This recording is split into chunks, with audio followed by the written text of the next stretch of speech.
Hi everybody, welcome back. It's time for us to start our final project. I'm really hoping by the time you're done with this, you're going to have something that you feel really proud of and that you'll want to share. Again, our objective is that we're going to write one style sheet and style 3 different HTML files.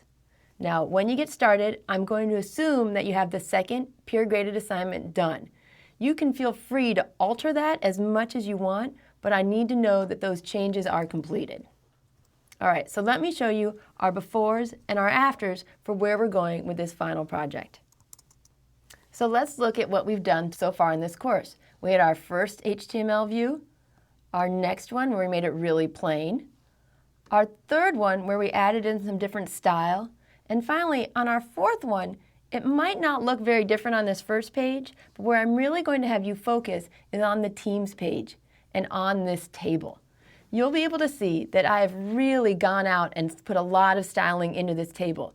And the reason I picked tables is because this will be a chance for us to go in and use those pseudo classes, use those pseudo elements, use some gradients, all those little things that can be a little bit difficult to achieve, but once you've got it done, it looks really good. So let's talk about each one of these little parts. So once again, just a little reminder, make a single style sheet. I don't want a different style sheet for each page. You want one that's going to cover everybody. And we're going to be using pseudo elements and pseudo classes. So if you seem a little bit confused about that, don't forget, we've got slides that cover this as well as some of our code together examples. So let's start with the table because that's the bulk of the page.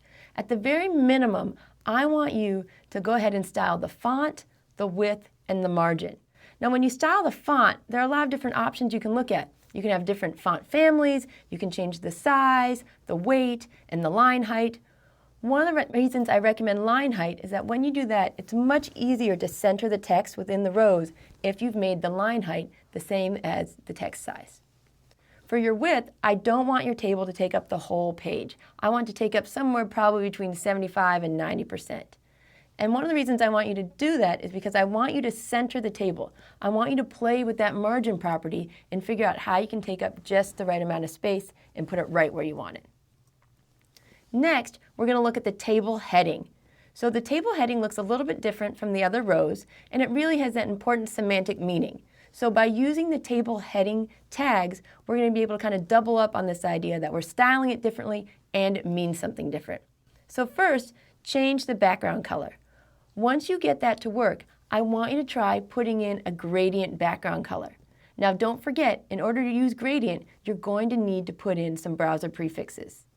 Next, add a border, but I only want you to round the top 2 corners, not the whole thing.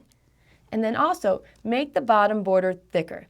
Finally, when you're done with this, go ahead and add just at least one other property, something that you think would look cool. Once you have the table heading done, let's go ahead and put in some styling for the table rows. The first thing I want you to do, and there's a reason for this, is I want you to set the opacity of the table rows to some value of about 0.8, somewhere around there, where you can still read the text, but it's a little bit faded out. Next, I want you to make sure that the first column of every table row is left aligned and the other 2 are centered.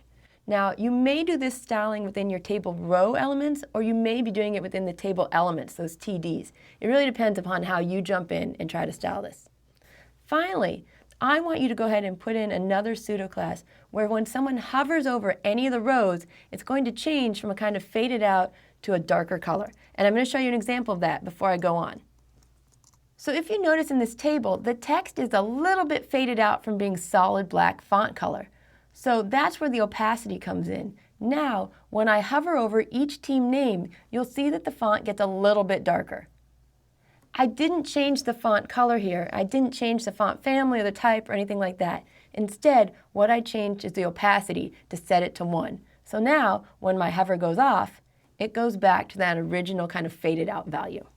Each of the table elements could take any amount of styling that you want to give it. But what I do want to see you do is I want to see you style the padding, the font color and background color, and I want you to set the border radius to 2 pixels. You would never be able to see that kind of indistinguishable or subtle difference on the table, so I want you to put it in just so when I tell you to do it, you notice that there is an actual change there. Finally, this would be a great chance for you to do something that I haven't covered myself. Part of being a web designer is learning to go out there and search for different properties that you can play with.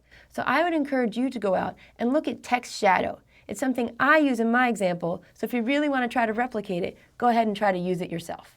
Once again, we'll be using peer grading for this assignment, and grades will be based on both level of completion and some level of aesthetics. Proper coding standards are always going to apply, but you can specify your preferred screen size. So if somebody decides to take your CSS and apply it to the HTML, you can let them know this really looks best on a large screen or a small mobile device. Now, there are actually many ways that you could change this style sheet around. And so I don't want you worrying about hitting off every single standard. But if you do decide to do something a little crazy, a little different, and something that other people might not understand, I really recommend that you put that near the bottom of your style sheet so that people looking at your code can really focus on the actual requirements and then afterwards be amazed at your really cool innovations. So I'm hoping that this was something that will really help solidify your understanding of CSS. If you run into problems, you should feel free to use the discussion boards and really ask people anything that you're not quite sure on, or just share something cool that you got to work. Good luck.